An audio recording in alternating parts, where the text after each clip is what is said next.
Hajipur Vaishali.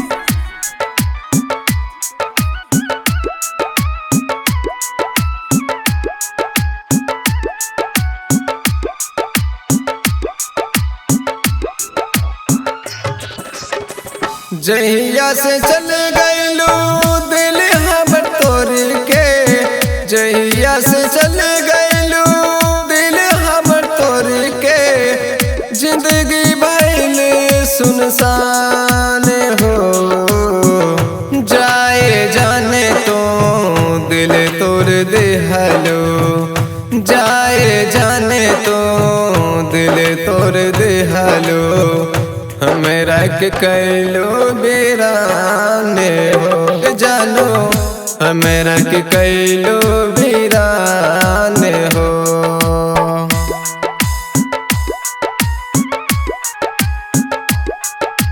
DJ Kanchan Raj Hajipur Vaishali.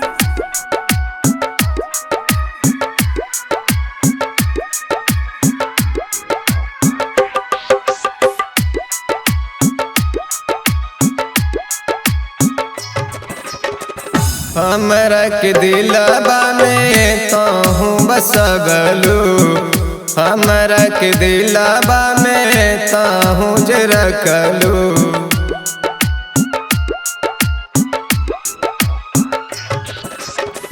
हमरा के दिलबा में तोहू बसगलू, हमरा के दिलबा में तोहू जे रखलू। हमरा से कैलू जान तू धोखा, हमरा से कैलू जान तू धोखा, कुछ त बतावा इलाज हो। जाए जाने तो दिल तोड़ देहलो, जाए जाने तो दिल तोड़ देहलो, हमरा के कैलो वीराने हो जानो, हमरा के कैलो वीराने हो।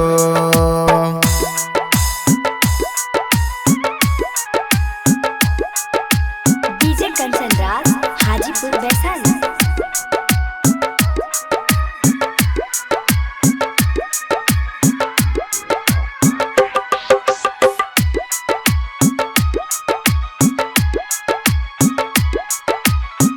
हमरा से झूठा वादा तो कैलू, अखिया से हमारे लोर बगिरैलू।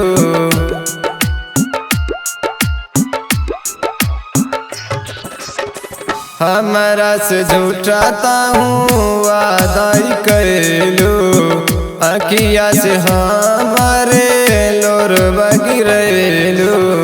मन बन लागत बाटे तोहरा बिना, मन बन लागत बाटे तोहरा बिना, रंजित के रखे हतुलाज हो।